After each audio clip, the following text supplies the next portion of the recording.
What happens when the best athletes in the world lose? The Secret to Victory is a new podcast from Gatorade and Gimlet Creative about how the best athletes in the world use defeat to fuel a win. Episodes feature Serena Williams, Peyton Manning, Eli Manning, Matt Ryan, J.J. Watt, Carl Anthony Towns, Kyle Schwarber, and the people who know them best. Visit Gatorade.com/podcast to listen now or subscribe wherever you get your podcasts. This is Hall of Famer Marshall Faulk, and you're listening to the Fantasy Footballers.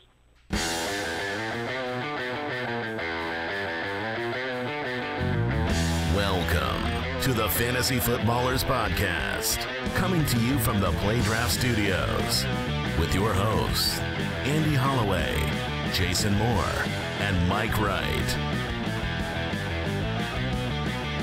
Welcome into the show. We got the whole crew back again. Mike, I see you didn't get your hair cut. No. That's for sure. Nope, the hair is wilding out. Barely. Does it grow a little faster in California? That's what I was going to say. My hair just grows fast in general. Well, And you know what sucks? Haircuts. Jay Grizz isn't Waste of my time. Jay Grizz isn't here, but we have the one just as hairy. Mike, the fantasy hitman, back from his trip. Hairier? Hairier is probably Perhaps. the way to go. It is a large grizzly bear, so I was giving him the benefit of the doubt. Welcome into the show. The Fantasy Footballers back again. We do have Mike, the fantasy hitman, back in the studio. What's up, everybody? We got Jason Moore is here. Howdy. I never leave. No. Howdy, partner. Andy Holloway here. We're back. We have a great show planned for today.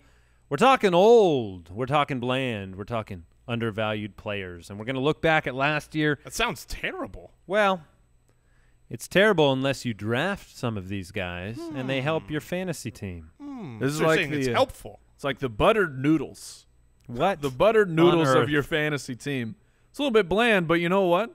Sometimes buttered noodles hit the spot. It's the last analogy in the world I would have thought about. And that's why we have you back on the show. Thank Have you you for never that. done the buttered noodles? Buttered noodles are great. Yeah, they're Put a little delicious. Garlic salt on there. What? No. That's I'm talking about bland. I'm talking about Jason Moore's version of buttered noodles. Right. That would be covered in garlic salt. You're ruining my analogy, Jason. We're talking some high – we're You know talking what's good with buttered noodles? Pizza. Pizza? Now that's what I call a taco. All right. We're back. I've missed this. Jay Grizz did not offer those type of metaphors on the show. So we are talking high-value options for you in your draft, and a lot of the times that's because they are deemed as either old players, bland players, or they're just undervalued for some reason or another. Like Eric Decker, his entire life. Sometimes you just have undervalued guys. We're going to identify some of those, and we're going to look back and tell you what happened last year with some of those players. Before we do that, I have a little game for you guys for the quick question. We're going to play another game of Who Am I? Ooh. All right? We're going to see if you guys can figure this out before I get to clue number 5, okay? Okay, clue number 1. Last season, in 9 of 16 weeks, I finished as a wide receiver 4 or worse. Ooh. Okay. That's not good. By the way, Brandon Cooks did that 5 times last year. Okay. But this player did it 9 times. Impressive. Number 2, I was drafted around the 5th round of fantasy drafts, and I finished as the wide receiver 19. Wow. By the way, that was the only clue I was given earlier by Brooks, and I nailed this one. So, Yeah, I'm a smarty pants. no guesses. No, All I right, want to number hear some 3. more clues. In the other 7 weeks, I wasn't a wide receiver 4 or worse. 5 of them I were top 12. I was top 12, and the other 2 were in the wide receiver 3 range. So you're talking the weeks that he wasn't. So boom, Terrible. boom, bust. Yeah, boom bust is the message here. Okay. But finished 19. So that's in It the was top drafted 24. in the 5th round. And was drafted in the 5th round. Trying to. Oh, I have my guess. Okay. Wait.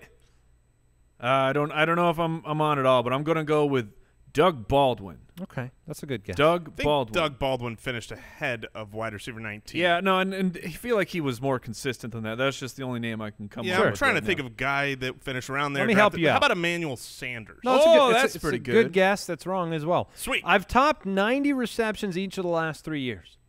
That should be your is hot Golden tip. Tate. Golden Tate's the answer. Ah. Golden Tate, a little insight into how boom and bust Golden Tate was. Remember how bad he started last year? Oh, It was Golden Tate was done. I feel like he was like the eulogy had been written on his fantasy career. I conceded a water bet with a listener. You know, it was Golden Tate Marvin Jones versus Marvin Jones, and I had already conceded it, despite the fact that I won that bet. Listener, yeah, a listener. put you on blast. What is this, Brooks? You have a bonus stat in here? Yeah, it's Why don't you explain this? His weekly finishes for the past 3 years, okay? Okay. So he's been a wide receiver 1, 19% of the time. When he plays? Yes. Oh, okay. Yeah, this is past 3 years. I not like this these stats. Wide receiver 2, 10% of the time. Wide receiver 3 or better, 25% of the time. And a wide receiver 4 or worse, 46% of the time. So past 3 years. 54% of the time he's a 3 or better, 46% of the time. That's boom bust. Yeah, and Golden Tate, You want to know why, though? he seems like he should be a floor play. Right. Right, as a PPR 90 Yeah. reception type of player. But not the case. Yeah, that's why this jumped out at me. Yeah, Sure. Maybe absolutely. PPR a little bit better, but half point. Yeah. That's what we got. Yeah, that's crazy. And to be fair for Golden Tate, once those first 5 weeks were out of the way, I mean, he was pretty solid. Yeah. All right, find us on Twitter at the FF Ballers.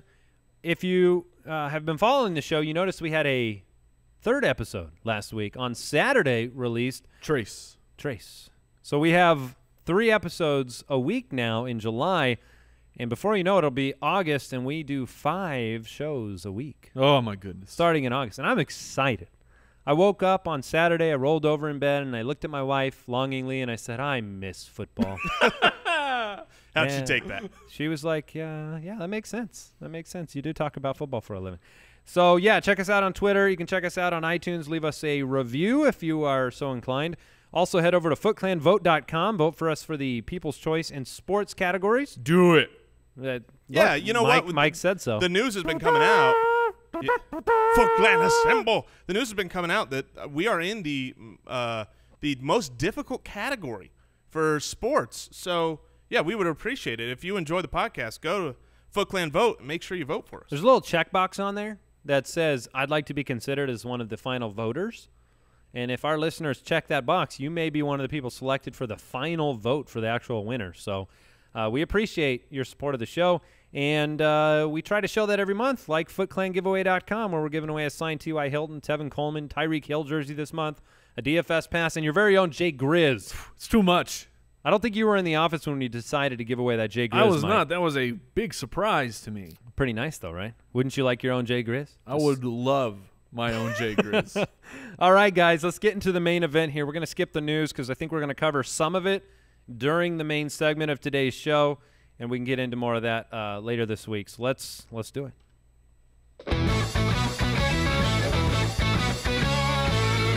Old, bland, and undervalued.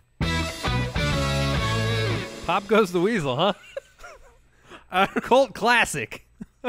It's It's like really, a good old-timey song. It's a big hit with the kids. You know, it's funny, when I first heard it, I thought you were doing like a little lullaby play on like the old man or the old players, and then I realized just now it's just Pop Goes the Weasel. Yeah, it was.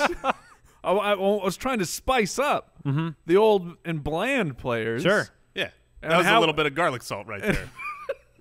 Yeah, these are more of the Pop Goes the ACL version. Oh, of the- no. All right, look, every year this happens, right? There are older players, there are veteran players, right, Jason, that, look, these guys are perceived to have no upside. Yeah, absolutely. Here's a list of some of last year's guys that, you know, going into last year, they were undervalued. We knew they were undervalued, and they outperformed where they were drafted. You had Drew Brees. He's too old. He's 37. I mean, he was drafted in the 6th round, finished as the 3rd best quarterback. At running back, you had LeGarrette Blount as an old man and Frank Gore, the oldest of ultimate, men. yeah. Both of those guys finished as an RB1. At wide receiver, you had 2 RB1s in Michael receiver Crabtree. ones. Yes. 2 wide receiver ones in Michael Crabtree and Larry Fitzgerald, who they finished wide receiver 11 and 12. They were drafted in like the 6-7 turn and in round 8 for Michael Crabtree. Julian Edelman, he was drafted in the 5th round. He was the wide receiver 15. And then even at tight end, Greg Olson, right? He's old. He's drafted in the 5th round. He was the 2nd best tight 31 end. years old. Gates, 36 years old last Gates year. is actually Greg Olson's and dad. he finished as the tight end 10. He was drafted in the 9th round. So every year there's these guys that I think what it is, it's not always that you're calling for them to be done. But what it is you don't think they have upside anymore. You say their upside is capped. Well, we just read a bunch of guys that finished as, a positional 1, and they were drafted much later than they should. In fact, I forget what the exact number is. One of our writers looked it up, and over the last, decade or so, there's pretty much been an average of 2 wide receiver 1s who are 30 or older and drafted after the first few rounds. And so it's going to happen. It's going to happen this year. It's going to happen next year. Today we're going to tell you some of the best targets that it could happen with. Yeah, I think you summarized that very well. I think for a lot of people it is a perception issue. I also don't think any of us here, or at least I'm not, are saying go draft all the old guys. No. I think we're saying like there is a time and place for that. When I get at the back of my draft and I'm taking a week 1 flyer candidate, I'd rather draft Kenny Stills over, Anquan Bolden from last year, where I don't think I'm going to lean on this wide receiver 5 that I'm picking like I would Anquan Bolden. So I'm taking a home run hitter to see if they pop. Goes the Weasel week 1. And but there are players that naturally walk down the draft board. They are lower value. They have been forgotten about.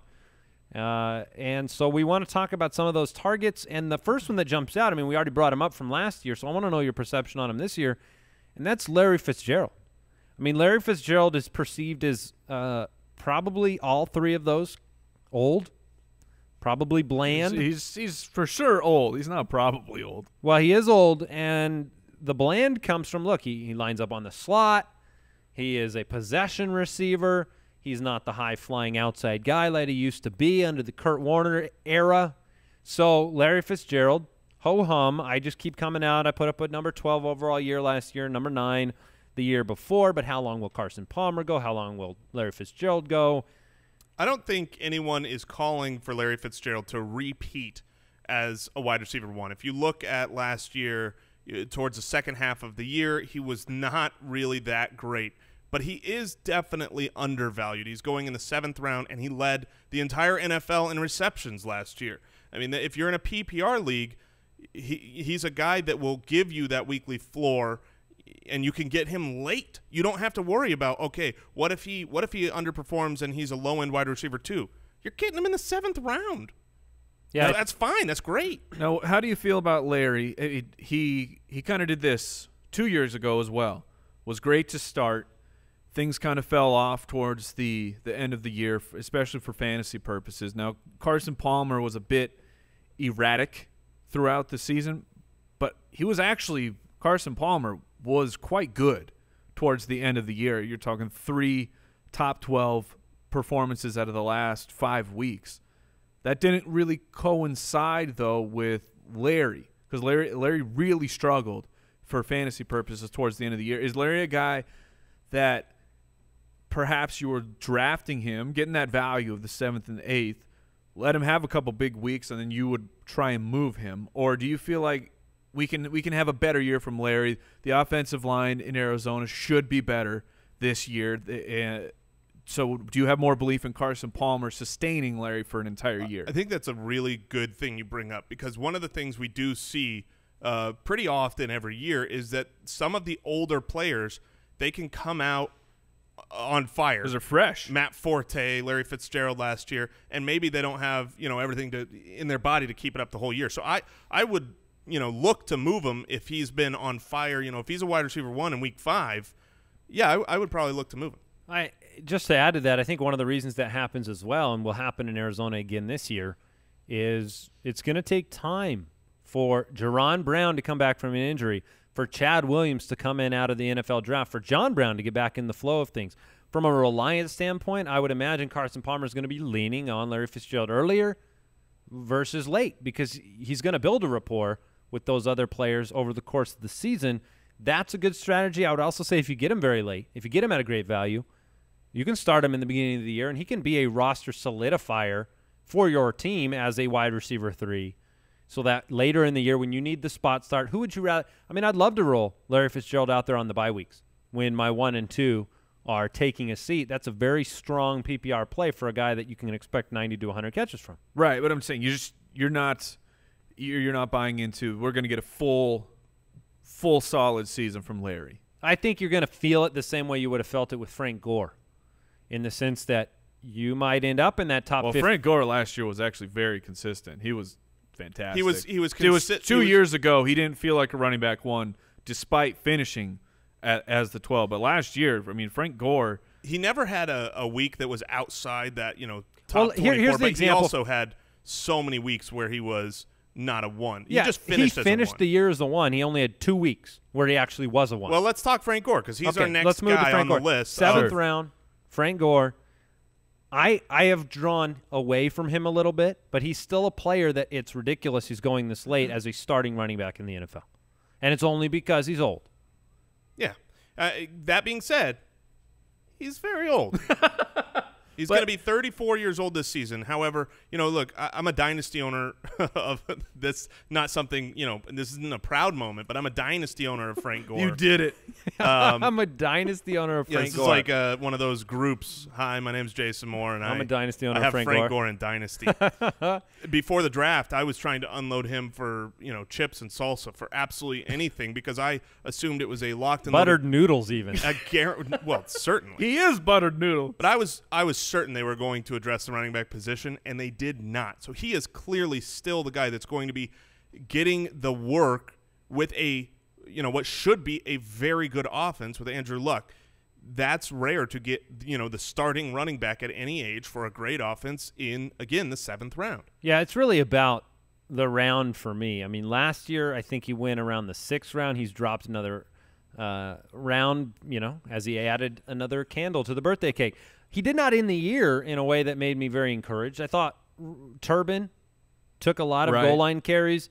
He had kind of 2 big duds to end the year. Well, to be fair, I mean, he killed you championship week, but the final week is week 17. Not everyone's playing.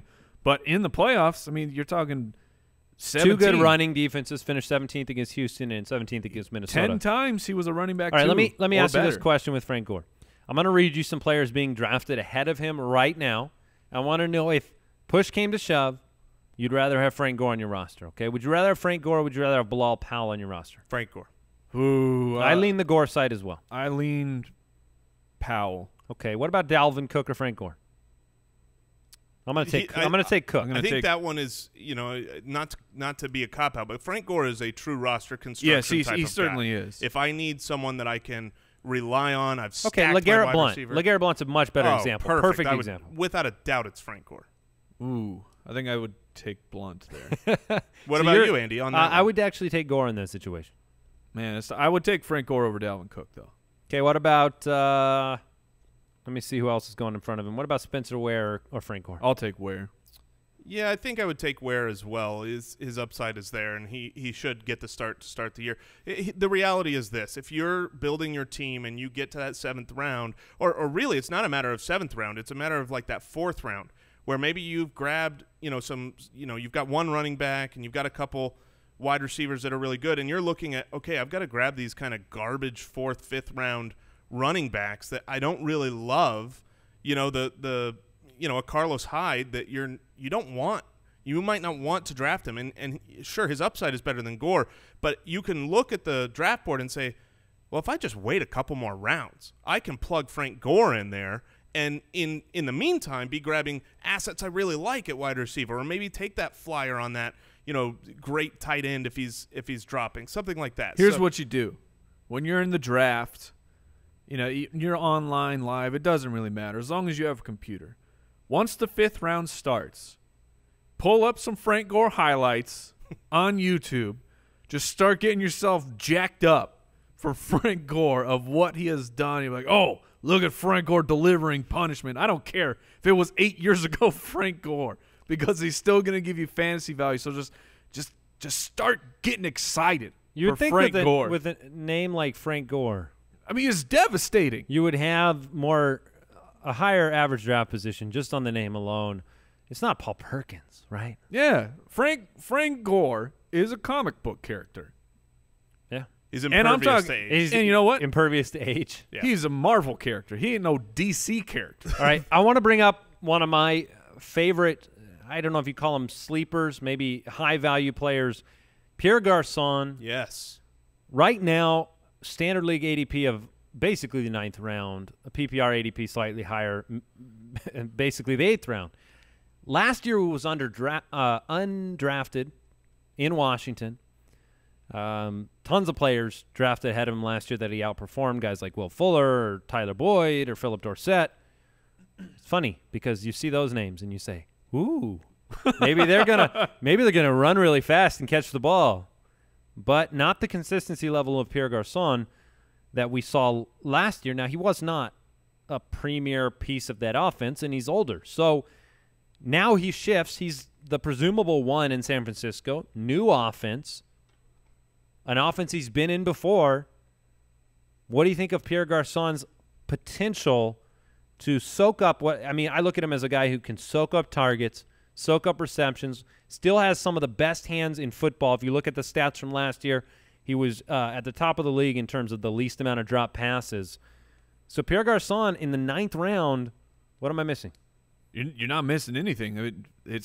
I'm with you that I want Garcon on my teams. He's a target for me. He's shown he can still play. I mean, he's been over 100 targets since 2013, and in fact 2013 was when he played with Kyle Shanahan and led the league in receptions. He's going to an offense that's going to have to pass. San Francisco's, they're bad. They will not compete this year. They're going to be playing from behind, Blake Bortles style, and Brian Hoyer is a very capable quarterback, so it's not a situation where they're always going to have to be catching up and the guy behind the center is garbage. It's a perfect situation to get a late-round player. Now, I'm not expecting wide receiver 1 numbers from Garcon, but a guy that every single week you can start him. I think it's wrong to call him old. I mean, if you look at Pierre Garcon, you think he's old. But it's the bland piece that has people troubled. I mean, Possibly. Is Deshaun Jackson old? Because they're the same age. Right. Deshaun Jackson and Pierre Garcon is the same age. Is Eric Decker old? He's 30 years old, too. Garcon is an old soul. Okay. Well, now, I think it's because we've seen him.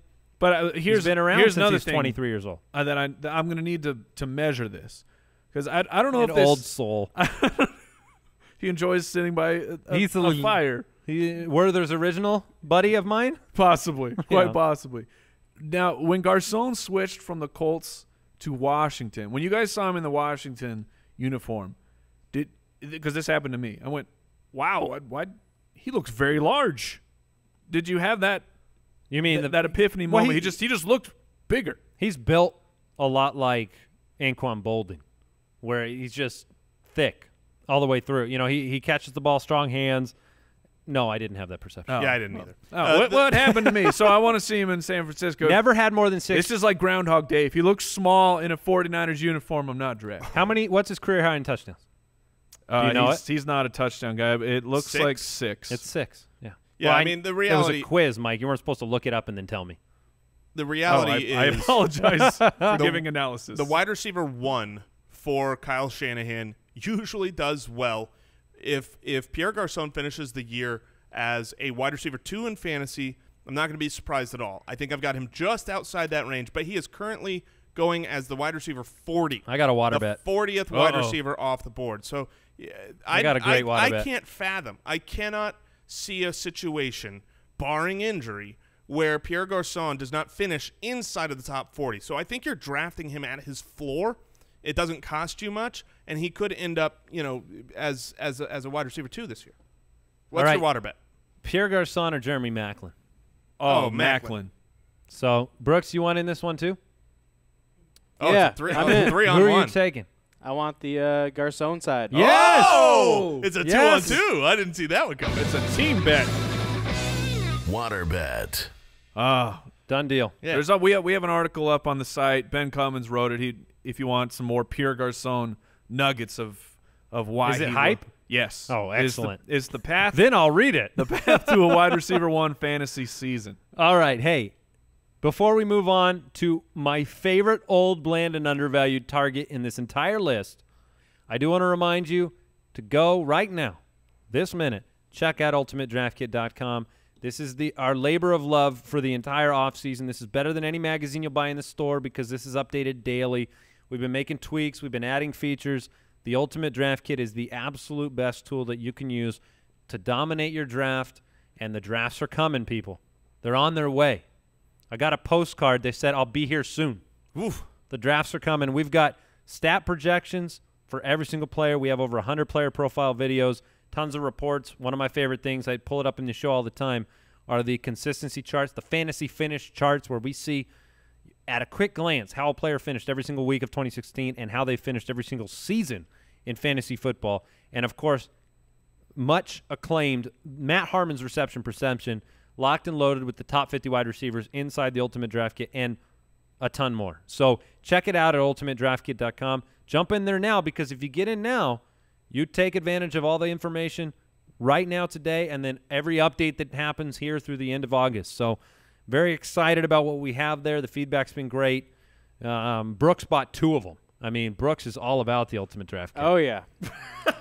Well, I love Brooks now because he's on my Pierre Garcon side. All right, let's talk about a running back, a starting running back. It's been in the news. A starting running back who's being drafted in PPR leagues in the 10th round. The 10th round, behind players like Kenneth Dixon.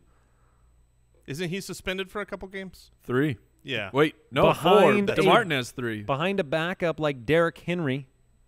Behind a backup like Tevin Coleman. Behind Smash Jackson himself, Jonathan Stewart. Now, if you had to categorize him as old, bland, or undervalued, what would you categorize him as? Old busted? Yeah, I think that would be what most people would say is old busted. Replaced. Old busted. There you we go. I mean, when he looks like a player that has been replaced by the team because they used a top 10 pick on a running back. Jonathan Stewart is older, has dealt with injuries before, so the narrative can easily swing to the fact that he is done. And we are saying that's not going to happen. Jonathan Stewart signed a 1-year, $8 million contract this year to play for the Carolina Panthers. And this is one of those situations where the narrative doesn't match, in my opinion, from what I've seen. It doesn't match the reality. The narrative is the fantasy football narrative that we all see. It's puzzle pieces. We're going to remove the Jonathan Stewart piece, and we're going to drop in a Christian McCaffrey piece, and you're going to get the electricity of Christian McCaffrey and the pass catching, and we're going to just throw the other one aside. But in football, this doesn't work out that way. You have players that are favorites of coaches. You have players that have been productive. It's not like he wasn't productive last year. Well, it's not like we haven't seen this same coaching staff using multiple good running backs. You know, with this same running back, with Jonathan Stewart and D'Angelo Williams. I mean, they have done it before. Why they would kick him to the curb is just not going to happen. I think the question, though, is what is the upside if he does, go into more of a 50-50 timeshare? Does that worry you? Because last year he missed 3 games. So you got to keep that in mind. Doesn't worry me at all with the 10th round. Yes. Sure. That's the thing for me. And, look, I said this on the show last week. I was going to ruin Jonathan Stewart's ADP. Like I said, I'm going to ruin it for myself. I saw Fantasy ADHD just post yesterday. He said, whoa, Jonathan Stewart's Mr. Popular all of a sudden in MFL 10 leagues because he's starting to get drafted a little higher. Well, duh. He's a starting running back. We can talk all we want about Terrance West over the first 4 weeks of the year. Jonathan Stewart, the propensity and reality that, Ron Rivera's come out, they don't want Cam Newton to run as much. They want him to throw the ball quicker. When you're down around the goal line, I don't know why you would take the chance with Cam Newton when Jonathan Stewart showed an ability to get in there last year. This is a blinders-on situation for fantasy owners for me. And the blinders say Christian McCaffrey. I think McCaffrey can be fine in PPR leagues, running back 2. But Jonathan Stewart is going to provide baseline, Gore-like value for people from week to week. I think he's just a steal where he's at, and I'm going to probably ruin where he's at. I agree that I like him as a value. I'm not nearly as positive, though, as Andy. He dropped from the 4th round to the 9th round this year, by the way. Yeah, it's very strange. I mean, it's got to be all with it's all McCaffrey, because I was looking up, running backs drafted in the top 10, and I believe this is since 2000, running backs in the top 10. I think I'm counting 15 total guys, and 10 of those had well over 200 touches. So then if all those touches are going to Christian McCaffrey, which history shows that's what should happen, then how much work is there for Jonathan Stewart, who is going to break down? He hasn't played a full season since 2011, which, curiously enough, that's Frank Gore has played every game since 2011. So if you're looking at, let's say you got to make the decision between the two, Andy, are you going Frank Gore or are you going Jonathan Stewart? I'll probably go with Gore. Yeah, I think you've got to go with Gore. The competition there, Robert Turbin is no Christian McCaffrey. For me, I do agree that the 10th round is too low for Jonathan Stewart, starting running back. I'm much more on the side of Mike in the sense that I don't really like Carolina's offense. I think they're going to take Cam away from his running game and focus on the passing game there, and I don't think that's going to work out well for them personally. I just don't think – I mean, like, I don't really want any Carolina Panther, to be honest. Ooh. Yeah, I'm going to throw some shade out there. Ooh. Yeah, I don't necessarily have that approach, and I'm not trying to make Jonathan Stewart my starter. I'm just thinking that Mike has been the biggest advocate. Look, you fill your bench up with these running back opportunities that you have. He's a player that 4 of the last 6 weeks last year was an RB2, including had a number 6 overall week. I think there's opportunity there for Jonathan Stewart, and if people see that opportunity in a guy like Derrick Henry behind DeMarco Murray to still be a value, Jonathan Stewart's going to be the guy getting the ball on first and second down to start this year, in my opinion. Yeah, I mean, Thomas Rawls is going right next to him. I mean, so that should show you. I mean, if you're at that point in your draft where where your options are, Thomas Rawls or Jamal Williams, I mean, look, Jonathan Stewart is the better option really late in those double-digit rounds. All right, another player kind of similar in ADP right now. Terrance West is another old blend and undervalued guy. Forgotten player, somebody who, Kenneth Dixon probably is he still being drafted ahead of Terrance West? I assume so. I will vet that. Yeah, vet that. I mean, Terrance West. Yeah, I like Terrance West. Yeah, quite he's a bit. drafted. Dixon's drafted 2 rounds ahead. Danny Woodhead's ahead of him. Terrance West has never been an inspiring football player, and that sets fantasy players against them. Terrance West has been the butt of too many jokes. Well, when over you the have an years. opportunity and then you fail at it, right, and you move to another team, you've kind of been given up on. But 7 weeks last year, he was inside the top 24. That's impressive in and of itself when he came out of nowhere to do that. He was a player that we can all admit in preseason looked a little bit better than we had ever seen before, and they have some confidence in him. So we want to bring him to your attention because he's a player that's being drafted behind Thomas Rawls, the aforementioned. And the Ravens, we all know that the past 2 years, the Ravens have been just chucking the ball nonstop under Mark Trestman's offense. You have Marty Mornwig is the new OC. He took over last year. I know things didn't really change, but to me, that's one of those things of the ship's already going full steam ahead. We can't implement a whole entire new offense. But the last 5 years, Marty has been an OC. His teams have averaged the 6th most rushing yards in the league. Things could drastically change for the play calling for the Ravens. I'm not guaranteeing that they will, but when your OC has that kind of pedigree, track record, right, for getting things out of the running game, and it hasn't been working. Going strictly to the passing game did not work for Baltimore. That's why Mark Trestman was booted out of town after just a year and a half as being the OC. So it would not surprise me at all to see the pendulum swing much heavier to the run game. And Terrance West is a starter for 4 weeks. At least. At least. Maybe it's not. Maybe Kenneth Dixon takes over, but 4 weeks. 25% of your season, running back. The thing about the Kenneth Dixon is, situation is that people are like, well, when Kenneth Dixon comes back, then Terrance West goes away. It's like, wait, Kenneth Dixon was there last year, and Dixon was the starter with the exact same running back group. West. West. So I think West is going to be the starter through the whole season. Yeah, Dixon has the most to prove to this roster to have the opportunity. They spent the money on Danny Woodhead. They brought him in. I think Woodhead's role is fairly solidified in the third down position. It's going to be Dixon that has to break into the rotation. Phillip Rivers definitely qualifies as an older quarterback here. We have him in our old blend and undervalued. Threw a lot of interceptions last year. A lot of interceptions. Well, but he can play, my friends. He can play. And he likes to sling it. And to me, he's one of those players that he can put up a 5,000-yard season. He had such a new group of wide receivers to throw to, right? Because his Keenan Allen tried and true went away. So you had kind of year ones, really. I mean, not actually, but the first situation where Tyrell Williams was a go-to guy, and Inman and Travis Benjamin coming over in free agency. It was when you've got that, you've got miscommunication on routes, interceptions happen. Now you bring that whole group back for another year, add Keenan Allen, another year with Hunter Henry. You've improved the offensive line. You draft a top 10 wide receiver this year.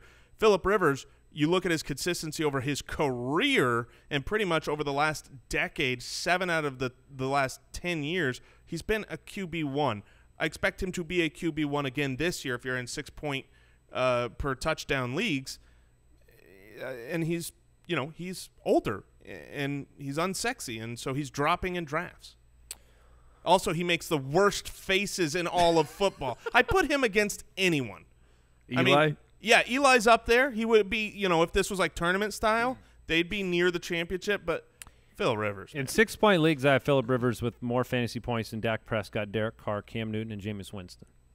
Ooh. Whoa. Ooh. So I'm burning down the house. I'm putting him in a category of wonderful waits, because I can just wait through the draft and wait until some of these bigger names, because probably all 4 of those are going to go off the board ahead of Phillip Rivers. And that only has Phillip Rivers about the 12 in my ranking. So he's basically going to end up either free or I'm going to get another value on a great quarterback. I just love the opportunity for a player like that with Keenan Allen coming back, Mike Williams being drafted, the offensive line much improved in my opinion. You have a guy in Melvin Gordon that can catch the ball out of the backfield. There's a lot to like about Phillip Rivers in this year moving to L.A. I have nothing more to add to Phillip Rivers. I have nothing to say. All right, last couple of tight ends here. See, the tight end, there's the movie No Country for Old Men. The tight end is a country for old men. It's the only. Saw that with Tony Gonzalez years ago. Lost some athleticism, still valuable on the field. Jason Witten, the eternal tight end 1. Don't understand how this is possible. Jason Witten's been a tight end 1 for 10 consecutive years. Because he plays every game. Last year, tight end number 12. Not that I'm impressed with week-to-week performance from Jason Witten, but Witten and Gates. Gates is the guy that is just completely forgotten this year in drafts. I'm getting him in a lot of best ball, play draft leagues, because he goes so late and you think he's done. But, that's just ridiculous. If you look at when he played last year, he was – as good as ever. He had so many top tight end 1 7 weeks. of his last 10 weeks were tight end 1 numbers. Now, do you still like Antonio Gates, given it was reported out of not San Diego anymore, the Los Angeles staff, it was actually reported, they admitted they were force-feeding Antonio Gates because they wanted to get him the touchdown record. And there's the talk of, well, we're going to use him a little bit less, but so you're telling between me the numbers, but we will bring him in for goal line, red zone work. Do you still feel the same about Antonio Gates? See, I think there's something to be said about when they tried to throw him the ball in the end zone, he would catch it for a touchdown. Right. Like that to me. Again, year after year. Look, if there was a different quarterback, if Phillip Rivers wasn't the quarterback in Los Angeles, I'd have far more concerns about Antonio Gates making actual contributions fantasy-wise this year. But it's hard to teach an old Rivers new tricks. What week did Antonio Gates get the record? I think he tied it the last week of the season. Yeah. Oh, really? Yeah, he did. I just think that he's one of those undervalued players. Last year, his ADP was 906. Where is he this year? Is he undrafted, Brooks? Yeah, I don't see that in there. Gates? Oh, he's undrafted. Undrafted in both standard and PPR leagues. Yep. So I love him in best ball. I would say that's my favorite format for him because I can see I could see him making contributions every third week, but it might be to the tune of 2 or 3 touchdowns in a single game where it just works out that way. I like Henry, but the volume wasn't there from last year. I don't think they're going to move completely away from What do you Gates. put the over-under on touchdowns for Antonio Gates this year? Ooh. The over-under, I would put it at 6.5. I was going to say 7. That's- If I give you the number 7, what do you do? Right, Yeah. that's tough. If you give me 7, that's tough. I want to call for the push.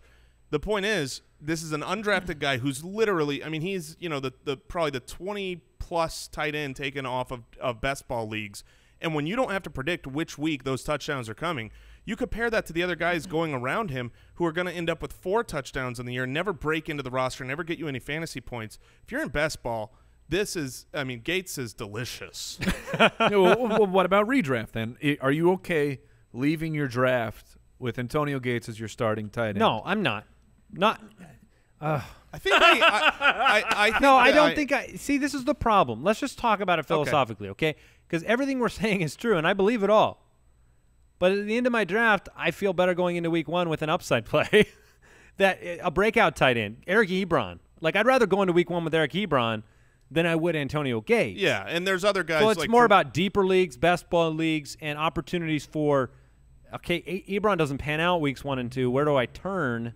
I'd probably rather have Doyle than I would Gates for upside. Yeah, Well, I Doyle's- also like Charles Doyle's gonna Clay. go I earlier. like Charles Clay more, and Charles Clay is another guy that if you're in a regular home league, he might not even be drafted. So at the end of a redraft league, I'm probably never going to have Antonio Gates on my lineup. But if you do, if that happens to you, I don't think you're completely screwed. You could come into week 1 and 2. I mean, I usually stream tight end anyway, so it's not a huge deal to just go in and say, score me a touchdown, Gates. Dwayne Allen or Antonio Gates? Antonio Gates. Yeah, I think I would go Gates there. Yeah, Kobe Fleener or Antonio Oof. Gates? Kobe Fleener, no doubt. Ooh, no diggity. I still think Kobe Fleener has the upside I talked about last year. I know everyone is upset at Kobe and at me for his performance last year. Because Kobe Fleener can't catch more than 50 passes, and he just shows you that every year. He's 52. I was going to say, he's 52 gone over 50. 50 okay, so are you receptions. taking Gates or Kobe Fleener? I'll take Gates. No! You coward. All right, we're getting into the mailbag. Let's answer some listener questions. We have someone who can actually sing the mailbag drop. No. Mailbag. Mailbag! Yeah! I'm a little froggy today. I've been phlegmy all day, man. Oh, cool story, bro. All right. Welcome to the Mailbag, the Fantasy Footballers podcast. Head to the website, thefantasyfootballers.com. There's a little more tab on the side, and you click the Submit a Question button.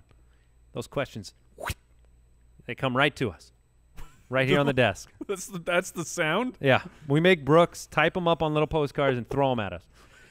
You can dial us at 302-464-TFFB if you'd like to leave us a voicemail question. And that's the question we're going to answer right now, a voicemail question. Hey there, guys. This is Jeff in Tacoma, Washington. Just started listening to your show. Really enjoy it.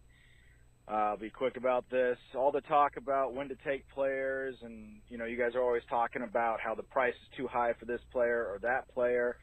And I was just kind of curious if there are any players that you would be willing to reach for in this year's draft. Thanks so much. Who would we like to reach for? Is there anybody you're willing to reach for? Is there somebody that – do we have our my guys established to the point where you're willing to go up and above where you think that they will come? Yeah. So you don't risk somebody else Sure. taking the leap is the reason why. I'm going to throw out the Keenan Allen and Martavis Bryant are two guys that I'm willing to reach Really? around for, yeah. Okay. For me, I'm going back to what my lesson learned from last year, that sometimes you're a year early on guys. I believe Eric Ebron and John Brown could still have incredibly great seasons this year, and their draft price is very affordable. I'd say the right good news about Ebron is a reach is just drafting him. now. Right, exactly. Yeah, you go away, Mike. I'll say a Jay Ajayi for me because I think the situation where you're drafting Jay Ajayi, You realize that he's going 111.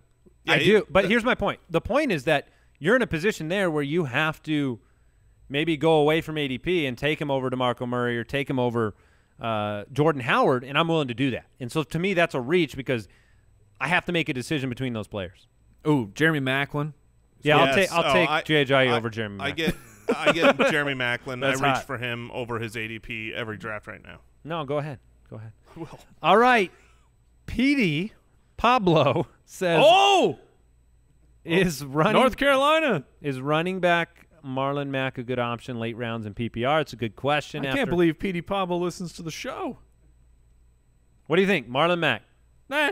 I don't know who Petey Pablo is. Oh, North Carolina. All right, fine. You and your Does anybody? yeah, Brooks cackling over here. He's got to know who he is. Brooks, is that a confirmation? I know of his existence, but Okay, well, there you go. Yeah. That's Raise the best up, you there get. you go. Jason? Take your shirt off, spin nope. around your head like a helicopter. Come on, Okay, fellas. all right, I got This you is why there. people like you, I Mike. got you there. Is of the Marlon people. Mack a good option late rounds in PPR? Sure.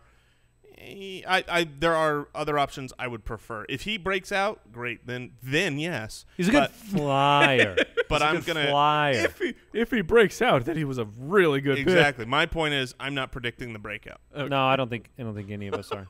All right, let's hop into another voicemail question from the Foot Clan. This is John from Lexington, Kentucky. Do you all want to agree with me, or what are your thoughts on the Detroit Lions winning their division? I'm just curious on what you think. They've made some great offseason pickups, offensive line-wise. Give me your thoughts. Do you want to agree with me? I will say this in defense of the he Lions. went Jedi on us. I do not believe that they will finish fourth in their division. I think that they will beat the Bears for sure. But How do you see that division breaking out? I'm going to go Minnesota, Green Bay, the Lions, then the Bears. I'm actually going to go Green Bay, Detroit, Minnesota, Chicago. Wait, say that again. Green Bay, Detroit. Green Bay, Detroit, Ooh. Minnesota, Chicago. So I do like Detroit quite a bit. I don't think they're going to get past Mr. Aaron Rodgers in prime time. 2 matchups that year. That'll define the division to me. Yeah, I'm going to go Green Bay, Minnesota, Detroit, Chicago. So we are in agreement, Mike. I thought you had Minnesota. That's winning. right. I did. We are not. We are not in agreement, Mike.